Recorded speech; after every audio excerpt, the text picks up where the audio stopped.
네, 여러분 안녕하세요. 이번 주 수요일 새벽 5시에 모두가 기다리고 있었던 파리 생제르맹 대 바이에른 뮌헨 2강인 대 김민재 코리안 더비가 펼쳐질 예정입니다. 이 경기가 정말 재밌을 것 같은데요.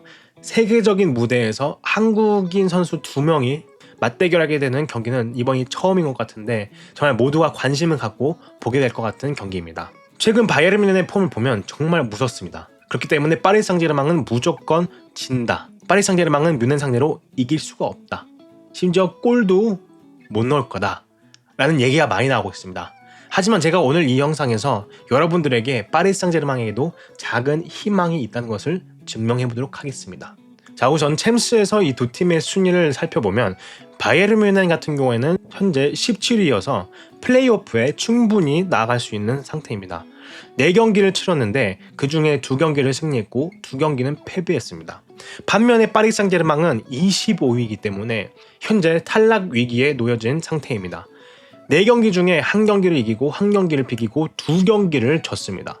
파리 생제르맹은 4점이고요. 뮌헨은 총 6점입니다.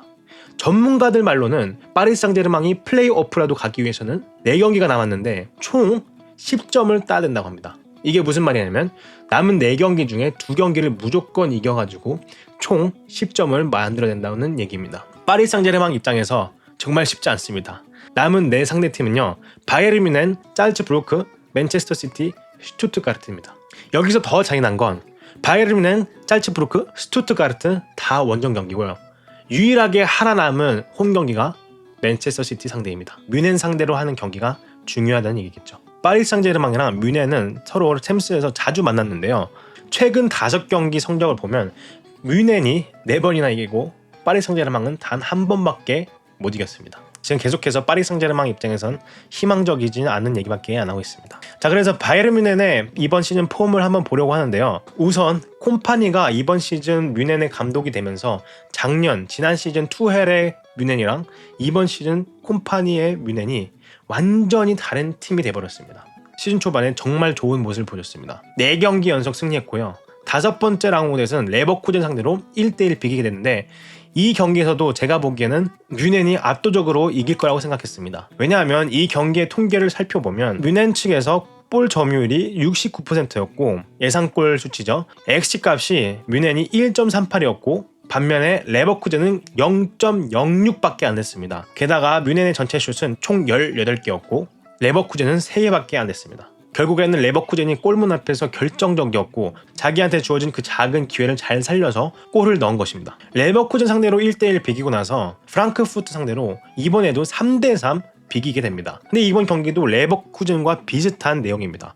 볼 점유율 뮌헨이 74%, 뮌헨의 XG값은 2.18, 프랑크푸르트는 1.21, 전체 슈팅 수는 뮌헨이 24개, 거기에 유효 슈팅이 13개, 프랑크푸르트는 전체 슈팅이 6개밖에 안 됐고 유효 슈팅이 4개밖에 안 됐는데 그 4개 중에 3개를 잘 살려서 골로 이어졌습니다. 어떻게 보면 뮌헨이 운이 없었다고 할 수도 있겠죠.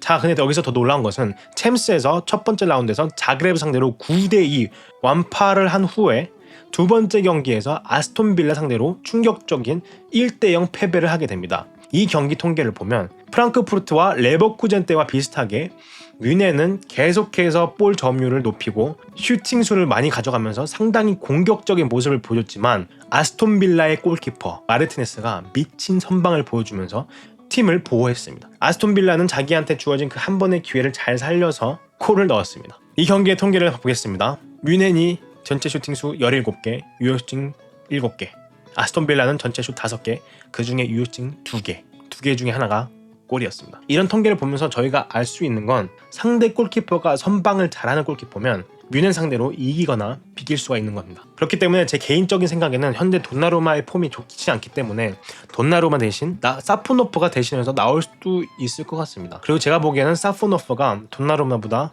좀 더 좋은 결정일 것 같기도 하고요. 바이에른 뮌헨은 아스톤 빌라 상대로 1대0 패배하고 나서 만난 상대가 바르셀로나였는데요. 바르셀로나 상대로도 4대1 완전히 패배했습니다. 이번 경기 통계를 보면 두 팀이 비슷한 전력을 보이고 있습니다. 볼 점유율이 바이에른 뮌헨이 60%고 바르셀로나가 40%입니다. 그 전체 슈팅 수가 뮌헨이 11개, 바르셀로나가 12개. 근데 여기서 놀라운 부분은 바르셀로나가 유효 슈팅이 4번밖에 안 나왔는데 이 4번 다 골이 터졌습니다. 저희가 이 통계를 통해서 새롭게 깨달을 수 있는 것은 마뉴엘 뉴어의 폼이 좋지 않다는 겁니다. 마뉴엘 뉴어는 현재 38살이고 예전에 전성기 때 보였던 그 폼이 전혀 나오지 않고 있는 상태입니다. 그렇기 때문에 파리 생제르맹 입장에서 골문 앞에서 슈팅만 잘하면 골을 넣을 수 있는 가능성이 꽤나 높다는 얘기입니다. 어떻게 지금까지 제 얘기가 설득력이 있었습니까? 근데 여기서 최근 바이에른 뮌헨의 6경기를 보면 뮌헨의 폼이 무섭습니다. 6경기 다 이겼고요. 그리고 6경기 다 클린시트였습니다. 뮌헨의 최근 폼이 이렇게까지 무서운 이유는 뮌헨의 수비가 정말 탄탄합니다. 바이에른 뮌헨은 상당히 공격적인 성향을 갖고 있는 팀인데요. 수비에 김민재 선수와 우파메카노 선수가 밑에서 이 두 선수가 모든 걸 다 커버해주고 있습니다. 이번 시즌은 정말 놀라울 정도로 둘이서 잘하고 있는데, 그리고 김민재, 우파메카노의 폼만 좋아진 게 아니라 데이비스 선수도 현재 폼이 너무 좋고요. 키미도 진짜 좋습니다. 근데 거기다가 케인 선수도 폼이 너무 좋습니다. 마지막 경기에서 아우크스부르크 상대로 해트트릭까지 기록했습니다. 분데스리가에서 50골을 기록하는데 가장 빨리 득점한 선수가 케인이라고 합니다. 정말 무서운 모습을 보여주고 있는 바이에른 뮌헨 팀입니다. 파리는요, 제가 아까 말씀드린 것처럼 챔스에서는 정말 좋지 않은 상황입니다. 바이에른 뮌헨, 잘츠부르크, 만체스터 시티, 스투트가르트 만나게 되는데 최소 2번은 이겨야 돼요. 뮌헨한테 친다? 그러면 잘츠부르크, 스투트가르트 어떻게든 이기려고 해야 될 겁니다. 파리 생제르맹이 리그에서는 정말 좋은 모습을 보여주고 있습니다. 그냥 리그 깡패죠. 최근 5경기 다 이겼고요. 12경기 중에 10개 이겼고 2개 비겼고 단 한 번도 패배한 적이 없습니다. 근데 챔스만 가면 왜 이렇게까지 못할까요? 뮌헨도 분데스리가의 현재 1위입니다. 11경기 중에 9개를 이겼고 2개를 비겼네요. 그 리그의 최다 득점자는 해리 케인입니다. 그리고 제가 아까 데이비스, 김민재, 우파메카노, 키미히, 케인 다 잘한다고 말씀드렸지만 지금 이 팀의 스타 플레이어는 무시엘라입니다. 제가 지금 이렇게 말씀드리면서도 어이가 없네요. 왜 이렇게 다 잘하는 거지 뮌헨 선수들은?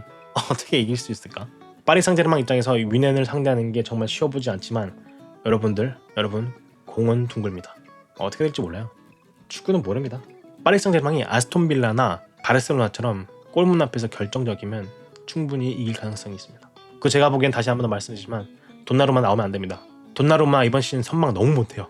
그래서 예상 라인업을 생각해보면 골키퍼의 사푸노프, 수비에는 오른쪽 하키미, 가운데 마르키뇨스, 파초, 왼쪽은 누노 멘데스, 미들에는 와렌 자이레메리, 비티냐, 호안 네베스, 공격은 왼쪽부터 바르콜라, 오른쪽엔 덴벨레, 그리고 펄스 9으로 이강인. 이렇게 나오는 게 현재 파리 생제르맹의 가장 강한 팀이지 않을까라는 생각을 해봅니다. 제가 보기에는 이강인 선수가 선발로 나올 수 있을 것 같아요. 왜냐하면 리그 전 경기에서 이강인 선수가 후보로 나왔기 때문에 보통 엔리케 감독의 패턴을 보면 챔스 경기가 있는 전 경기에서는 주전으로 챔스 때 내보낸 선수들을 쉬게 합니다. 그때 이강인 선수가 쉬고 60분에 투입됐기 때문에 이번 챔스 경기에서는 이강인 선수가 선발로 나오지 않을까라는 희망을 갖고 있습니다. 그리고 마지막으로 이번 경기 예상 스코어는 파리 생제르맹 3, 뮌헨 2. 파리 생제르맹이 3대2로 이길 것 같습니다. 여러분들은 몇 대 몇일지, 누가 이길 건지 댓글로 적어주시면 감사하겠습니다. 오늘 영상은 여기까지고요. 영상이 좋으셨다면 좋아요와 구독을 한 번씩 눌러주시면 감사하겠습니다. 다음에 또 좋은 영상으로 찾아뵙겠습니다. Merci beaucoup.